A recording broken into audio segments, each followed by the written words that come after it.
Assalamualaikum warahmatullahi wabarakatuh. Kembali lagi bersama saya Muhammad Rifki Faturozi.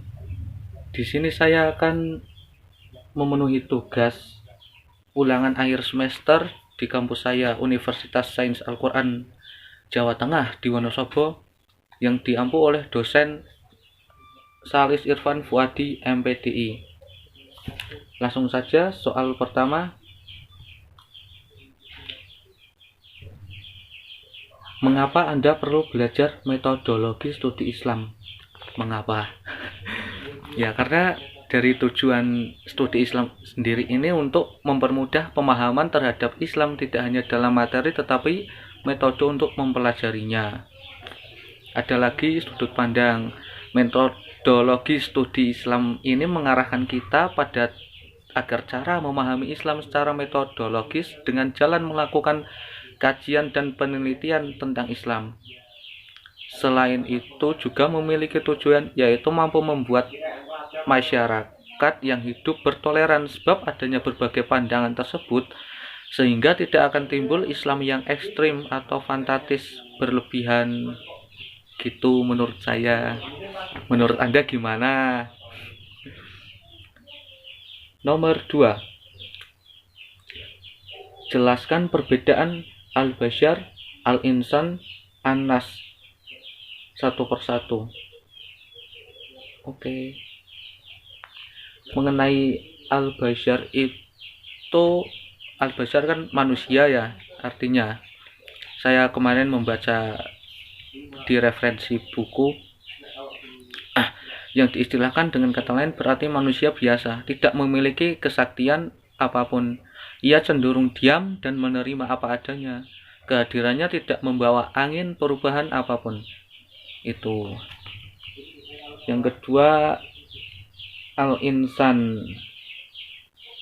Al-Insan itu kemarin saya baca buku, maknanya juga sama seperti Al-Bashar, manusia. Namun hakikatnya berbeda. Insan itu makhluk yang menjadi yang salah berproses, human becoming ya, mungkin gitu. Jika besar bersifat statis, insan memiliki karakter bergerak dinamis menuju arah kesempurnaan. Berarti insan itu menjadi bukan sekedar ada, keberadaannya akan membawa manfaat bagi orang lain. Itu. Yang ketiga, An-Nas. An-Nas itu ya surat Al-Ikhlas ya, Qolandu Firobinas. Nah, tapi kata ini menunjukkan pada arti manusia secara luas, bukan sekedar individu. Bisa diterjemahkan dalam bahasa Inggris people, yang berarti rakyat. Seperti saya ini, masih rakyat. Umum, tanpa memandang perbedaan status sosial. Karena itu, kata Bashar dan Insan adalah kata yang merujuk pada kata Al-Nas. Itu. Nomor 3. Mengapa hanya manusia yang memiliki kesempatan untuk mendapat predikat Khalifatullah? Ayo, kenapa hanya manusia? Seperti saya ini, manusia sederhana. Ya, karena Allah telah menciptakan manusia untuk mengolah bumi dan memanfaatkannya sebanyak mungkin untuk kebahagiaan manusia itu sendiri. Untuk itu, Allah memberikan manusia akal yang cerdas, pikiran yang tajam, dan perasaan yang luhur serta kesanggupan luar biasa untuk melaksanakan tugasnya sebagai khalifah di bumi maupun pemimpin, terutama di dalam keluarga. Seorang laki-laki itu harus kuat dan bisa bertanggung jawab di dalam keluarganya diri sendiri.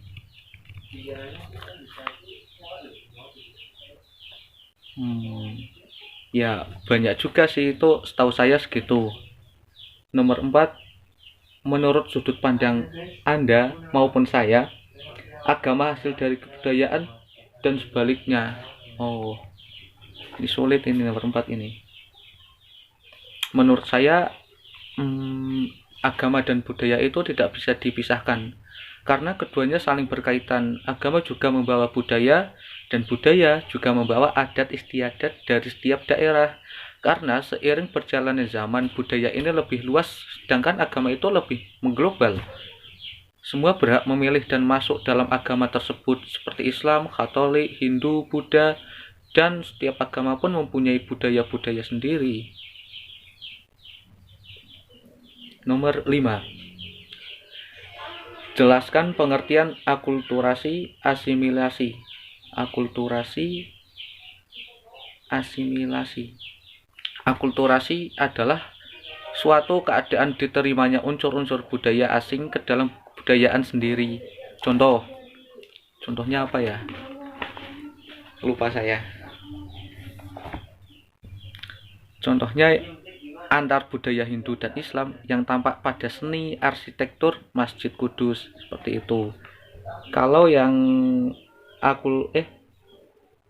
asimilasi adalah proses sosial yang timbul apabila ada kelompok masyarakat dengan latar belakang kebudayaan yang berbeda, saling bergaul secara interaktif dan jangka waktu lama.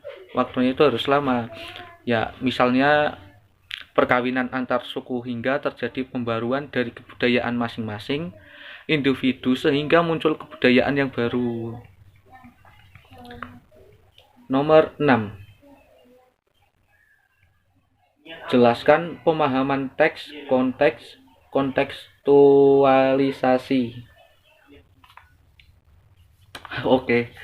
Teks itu kemampuan individu ya memahami teks dipengaruhi oleh kecakapan mereka dan kesanggupan mereka mengolah informasi, dari informasi saya pada informasi orang lain, kepada informasi orang lain pada saya. Kita harus mencarinya.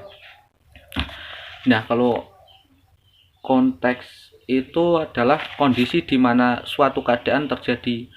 Konteks menurut faktor sosiologis masyarakat menyangkut faktor-faktor seperti status orang-orang yang terlibat dalam hubungan komunikasi, peran mereka, dan tingkat kesungguhannya. Harus sungguh. Kalau kontekstual itu suatu pendekatan yang dilakukan sebagai salah satu ijtihad dalam menelan kandungan suatu matan hadis. Kalau nomor 7 itu